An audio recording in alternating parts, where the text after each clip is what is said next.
주의 은혜가 저와 여러분과 함께 하시기를 주의 이름으로 부탁을 드립니다.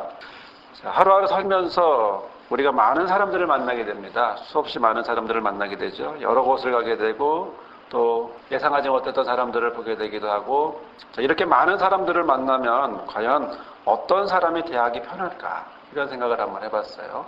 테리 햄튼과 로니 하퍼라는 사람의 고래 뱃속 탈출하기라는 책에 보면 이런 문구가 있습니다. 일관성 있게 사람들을 대하라. 일관성을 지니면 관계가 투명해진다. 또 누구나 편안하게 대할 수 있다. 사람들은 언제 어떤 상황에서나 한결같은 사람을 좋아한다. 일관성을 지니면 더욱 행복해질 것이다. 매번 이번 일엔 어떻게 대처해야 하나를 고민하지 않아도 되기 때문이다. 자, 그러고 보면요, 저는 이 문장을 읽으면서 옛날 하나의 이야기 생각이 났는데요. 뭐냐면 군대에서 가장 제일 좋은 고참은 어떤 고참일까라는 말이 생각이 났어요. 지금은 아니겠지만 과연 때리지 않는 고참이 좋은 고참일까요? 폭언이나 비인격적인 말을 하지 않는 그런 사람들이 좋은 고참일까요? 그게 아니고요. 예상할 수 있는 사람이 좋은 고참이래요.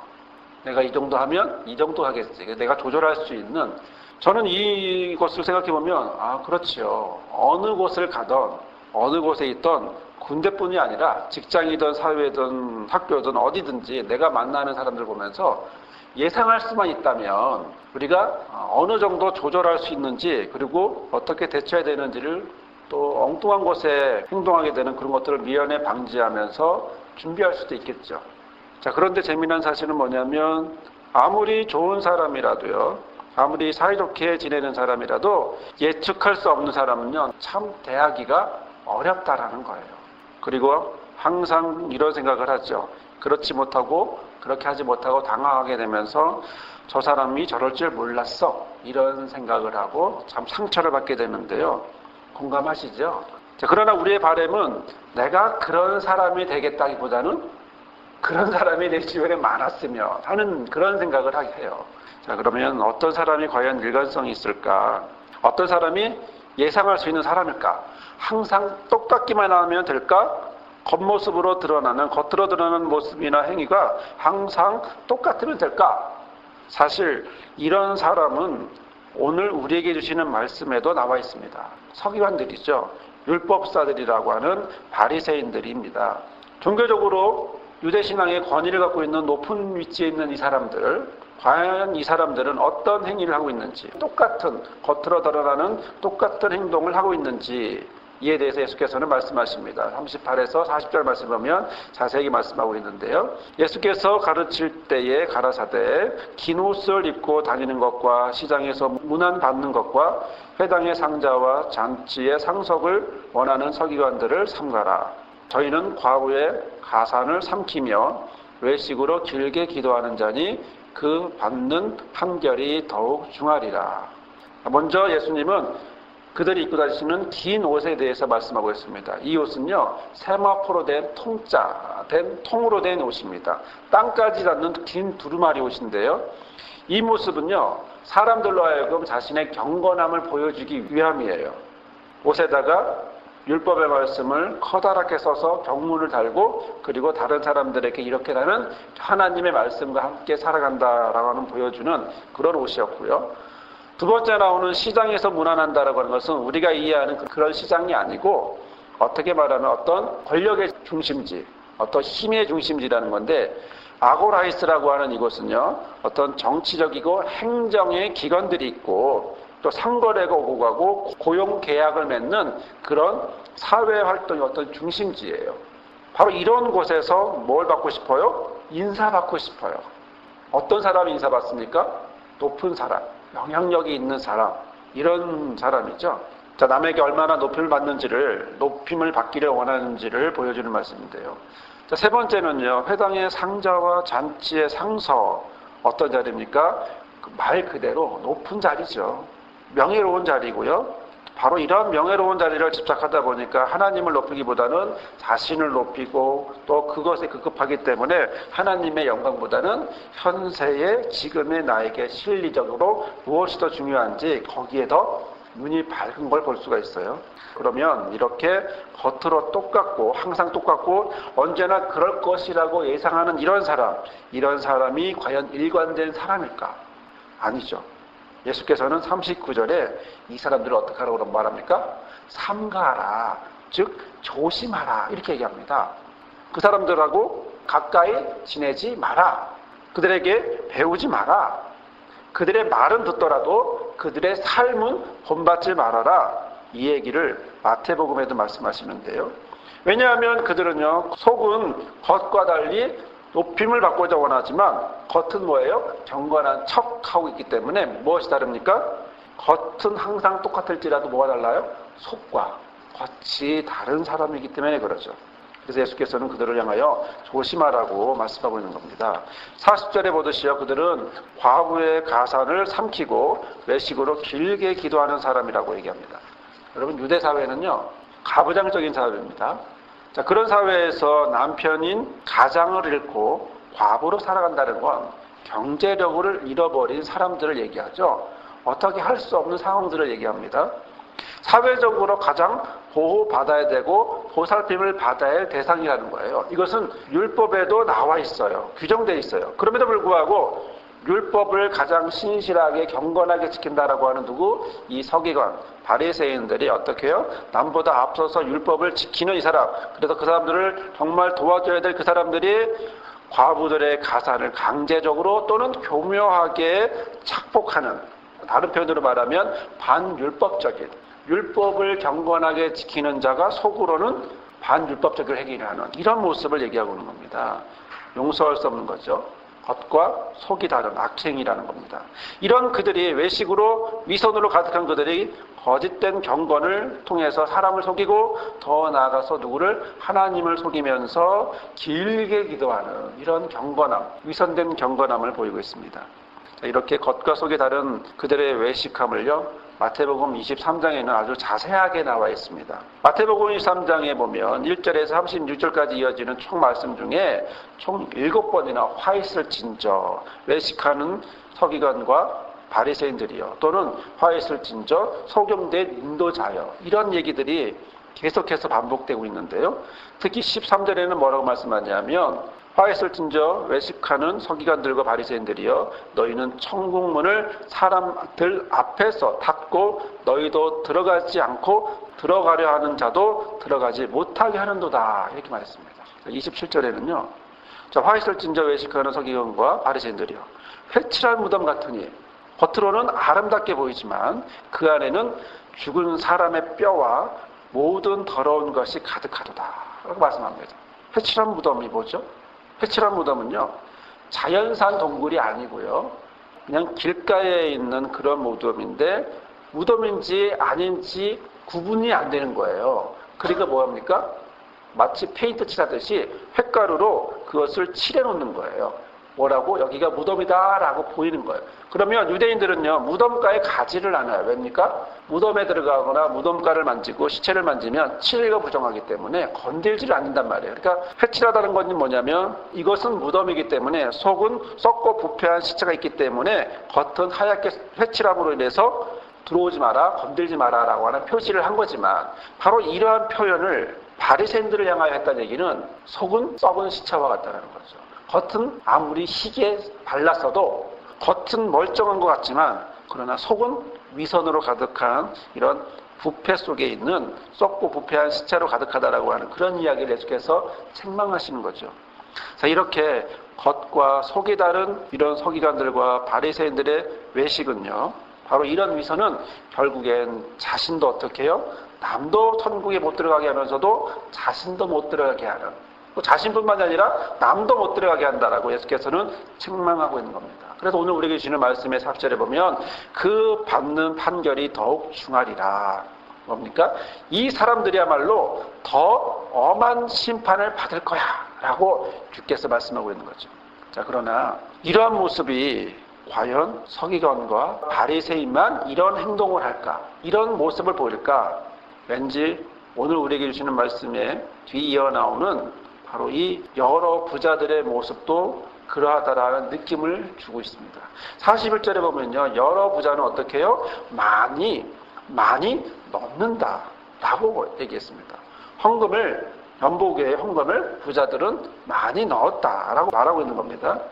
지금까지 예수님은요, 화요일 논쟁의 날이 있었습니다. 화요일 논쟁의 날에 성전에서 마지막 말씀을 전하고 있었습니다. 종교 지도자들은 와서 그를 책잡으려고 했고, 그래서 논쟁을 걸었지만 결국에는 논쟁에서 다 지고 갔습니다. 그리고 겉과 속이 다른 그들을 향하여 예수께서는 오늘 우리에게 주신 38에서 40절까지의 말씀, 특히 마태복음에서 나오는 23장에 있는 그 긴 말씀을 전하면서 바리새인들의 서기관의 외식된 행동을 겉과 속이 다르다는 것을 말씀하셨어요. 그리고 나서 예수께서는 이제 잠시 뒤로 물러나셨는지 어느 곳에 서서 어떤 한 곳을 바라보고 있는 겁니다. 그것이 어디입니까? 연보계라고 하는 헌금함을 쳐다보고 계셨어요. 예수께서는요, 자기 눈에 보이는 헌금함, 멀찍이 보이는 헌금함을 보면서 멀리 바라보고 계셨는데, 그때 사람들이 그곳을 지나가면서 헌금을 하고 있습니다. 이 시기는 어떤 날입니까? 지금 6월절이 얼마 남지 않은 날입니다. 그렇기 때문에 보통 때보다도 몇십 배 사람들이 많이 왔어요.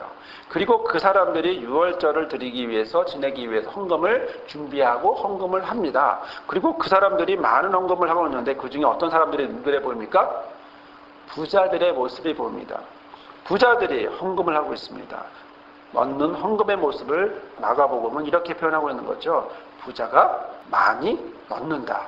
자, 여러 부자는 많이 넣는데 라고 하는 이 표현, 바로 이 표현은 우리가 자세히는 우리는 나오지 않지만 뉘앙스는 좀 거들먹거리는 뉘앙스를 마가복음은 표현하고 있어요. 자, 그런데 이 헌금함이 어디 있었냐면요, 여인의 뜰이라는 곳에 있어요.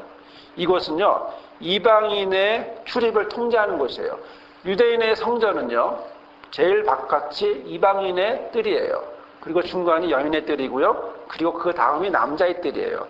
헌금함은 어디 있냐면 그 중간인 이방인과 남자의 뜰 사이에 여인의 뜰이라는 곳에 헌금함이 있었어요. 총 13개가 있었는데 그 중에 9개는 성전세나 또 희생 제물을 바치는 헌금함이었고, 또 4개의 헌금함은 어떤 성전의 수선이나 장식을 위한 그런 헌금함이었는데요. 자, 벽에 따라서 일렬로 놓여있는 13개의 헌금함에 노쇠로 만들어진 나팔 모양의 헌금함 13개에 사람들이 지나가면서 헌금을 하고 있습니다. 멀리서 예수님은 그것을 바라보고 계시는 거예요. 자, 이렇게 멀찍이서 바라보는 예수님, 바로 그 멀찍이 바라보는 그 예수님의 눈에는 헌금하는 사람들이 보였는데 그 중에 많이 헌금하는 부자들을 보게 됐습니다. 하지만 그런 중에 한 사람이 보이게 됐어요. 그는 누구냐 하면 그 예수님의 눈에 들어오는 한 사람, 그 사람은 가난한 한 과부의 모습이에요. 가난한 그 과부의 모습이 지금 그 행렬을 따라서 지나가면서 그러면서 헌금을 하고 지나갔어요. 그 돈이 2렙돈이라고 성경은 말하고 있습니다. 헌금한 금액을 어떻게 아느냐, 이렇게 따져본다면 실제로 확인이 가능해요. 장부가 있고요, 열어볼 수도 있어요. 그리고 그 사람의 여러 가지 모양으로 봤을 때 그 정도 예상할 수도 있는 거죠. 또 그 여인이 그 정도 헌금했음을 그는 보게 되었는데요.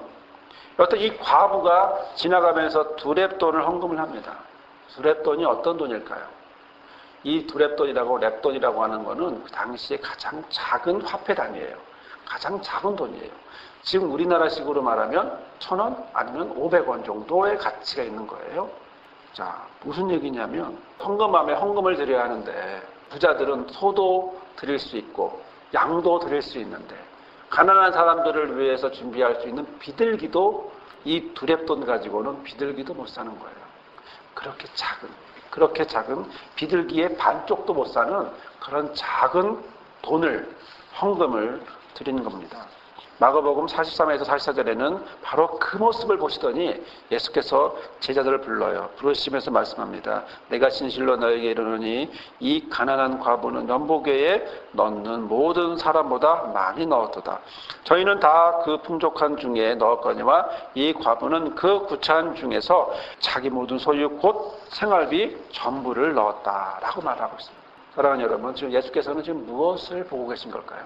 어느 부자가 많은 헌금을 했고 가난한 과부는 적은 헌금을 했다. 어떤 양의 차이를 본 걸까요? 금액의 차이를 본 걸까요? 아니면 비례적으로 예를 들어 10억, 100억을 가지고 있는 사람이 1000만 원을 드린 것과 가난한 주머니 속에서 500원이 전부인 사람이 500원을 드린 바로 이 비례적인 모습을 보았을까요? 왜 예수님은요, 이 가난한 과부의 헌금을 자기 소유, 자기 모든 소유 곧 생활비 전부라고 말했을까요? 저는 말씀을 준비하면서 옛날 한 기억이 났는데요. 어느 아파트 앞에서 노점을 하는 나이 많은 할머니 집사님이 있었어요.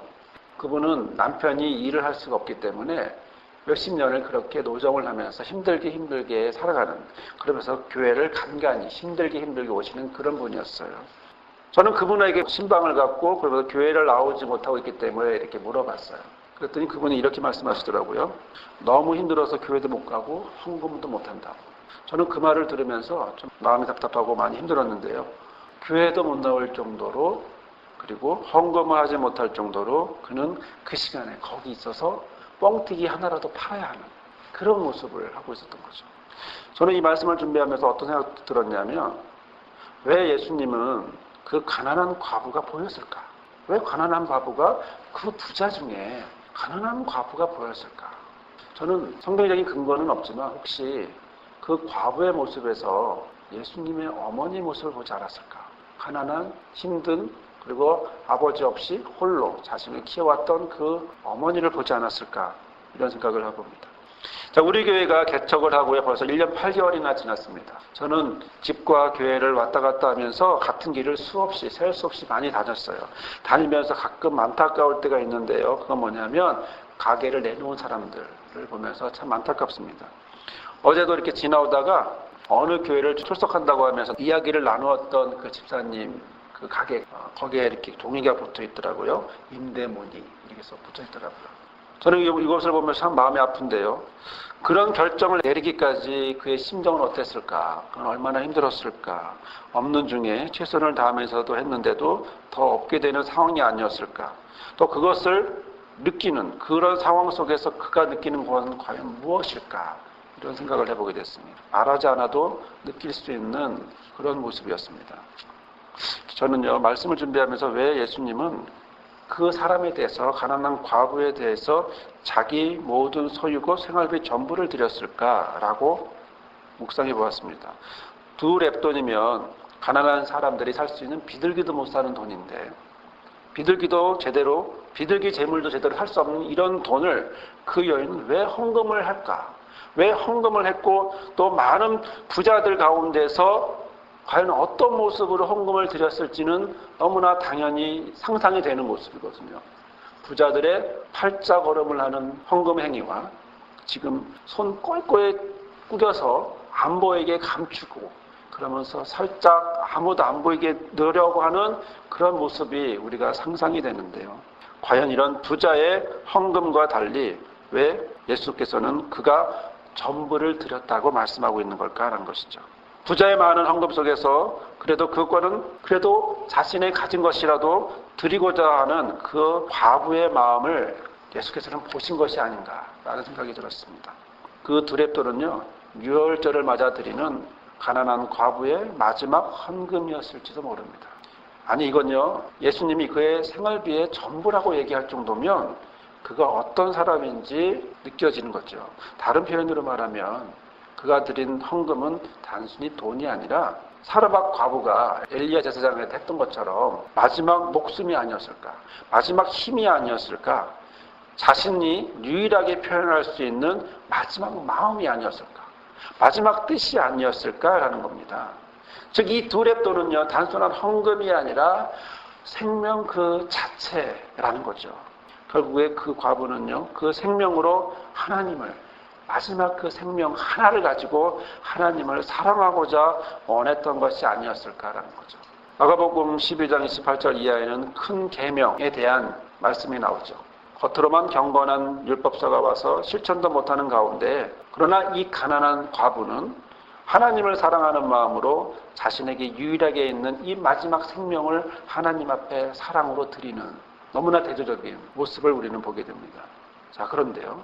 여러분, 이런 모습이 과연 누구와 같은가요? 가난한 과부가 자기 소유, 마지막 자기 소유 생활비 전부를 드리는 이 가난한 과부의 모습은 과연 누구와 같을까요? 지금 그 과부를 지금 누가 보고 있어요? 예수께서 보고 있는 것인 거예요. 예수께서 그 과부를 보고 있고 그 과부의 행동 하나하나를 보고 있고 그 손짓 하나하나, 걸음걸이, 표정 하나하나를 그렇게 보고 있는 겁니다. 수없이 많은 사람들 중에 그 틈에 끼어서 아주 부끄럽게 조그맣게 넣고 있는 바로 그 한 사람을 예수께서 보고 계신 거예요. 멀리서, 멀찍이서. 더 이상 말씀의 기회가 없어서 지금 예수께서는 마지막 목숨을 다해서, 마지막 힘을 다해서, 마지막 뜻을 다해서, 마음을 다해서 예수께서는 말씀을 전하고 있는 그 시간, 3일 뒤면은 십자가에서 생명을 드려야 할 바로 그 예수께서 지금 자신의 모든 생명을 지금 순간순간마다 진을 다하여 드리고 있는 그 예수께서 보신 것은 바로 생활비 전부를 드리는 가난한 과부의 모습이라는 거죠. 예수께서는 지금 속에 있는 것을 겉으로 드러내는 그 과부를 보면서 예수 자신도 속에 있는 유일한 것을 과부처럼 하나님 앞에 드리고 있는 거죠. 그 예수께서 지금 가난한 과부를 보고 계신 겁니다. 오늘 마가는요, 자신의 생명을 드리는 예수님이 자신의 전부를 드리는 가난한 과부를 본 것처럼 바로 이 순간에도 그 예수께서 저와 여러분을 보고 계시다고 말씀하고 있는 것입니다. 왜냐하면 마가복음을 읽는, 마가복음을 듣는 바로 그 마가 공동체, 마가 교회에는 바로 이런 사람들이 있을 거라는 거죠.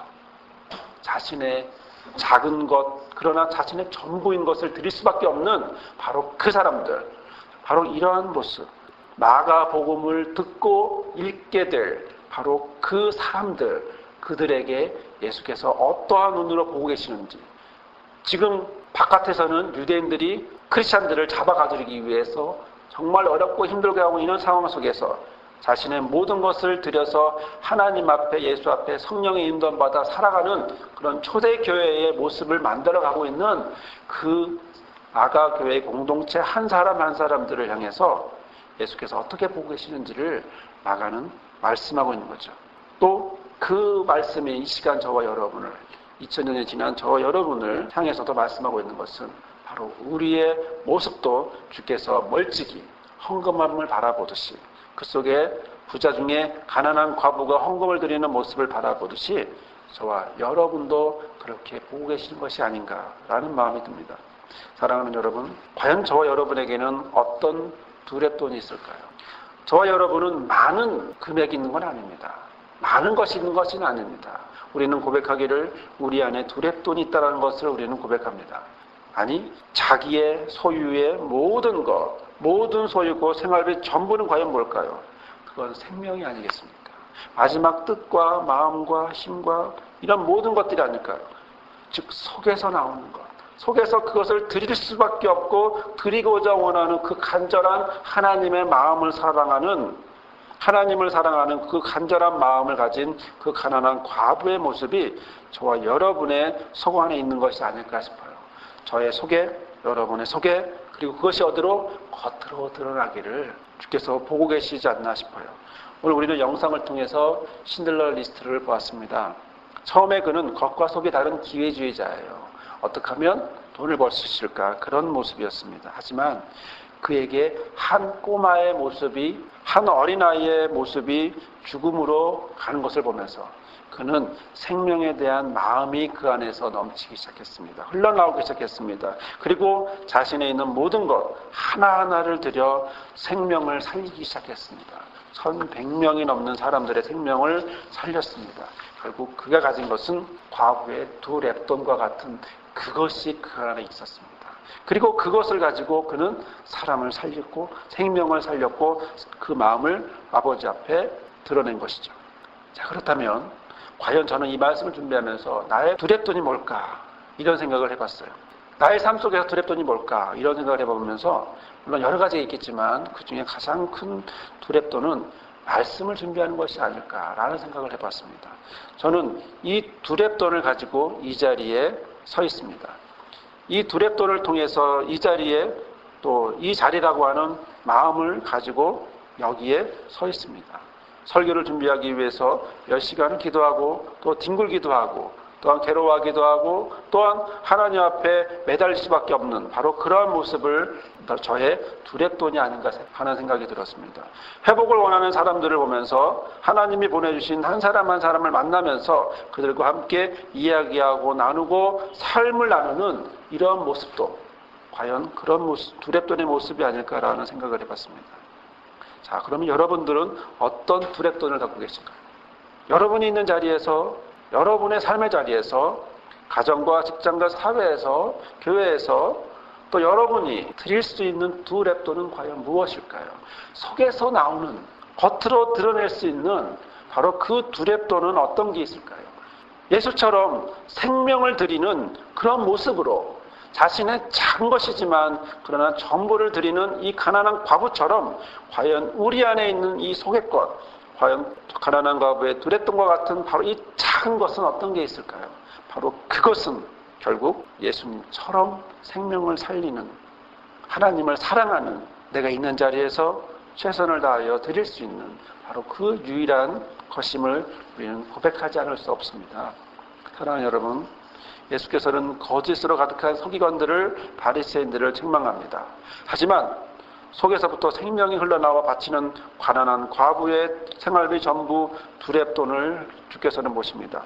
멀찍이서 그 한 사람을 보시고 그리고 그 사람을 향하여서 말씀하고 있는 것입니다.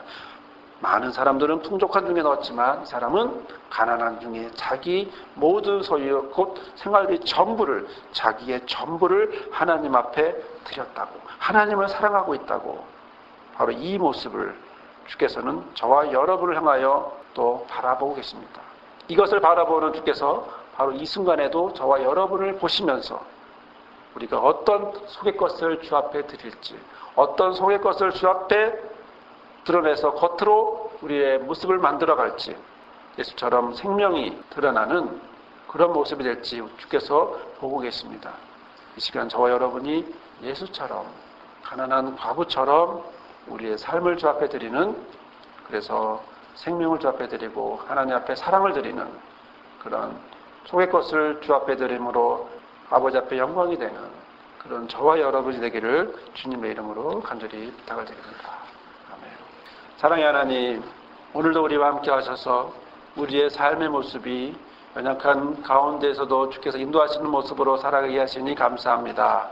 아버지, 이 시간 기도하오니 우리의 속의 것이 겉으로 드러나게 하여 주옵소서.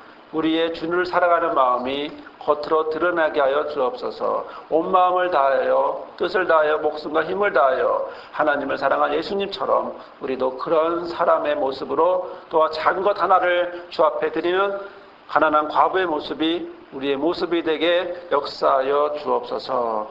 이제는 생명의 길을 가는 아들 예수를 보내주신 아버지 하나님의 크신 사랑과 생명의 길 가운데서 가난한 과부의 전부를 보신 예수 그리스도의 은혜와 우리를 그런 삶으로 살게 하시는 성령의 역사하시고 인도하심이 오늘 말씀대로 속에서 흘러나오는 생명이 겉을 변화시키고 자신의 전부를 드린 가난한 과부의 삶, 그러한 모습을 보시는 예수의 삶을 오늘 우리의 삶 가운데 살고자 바라보며 결단하는 모든 성도들 삶 위에 우리 교회와 목자와 리더들 위해 영원히 함께하옵시기를 간절히 축원하옵나이다.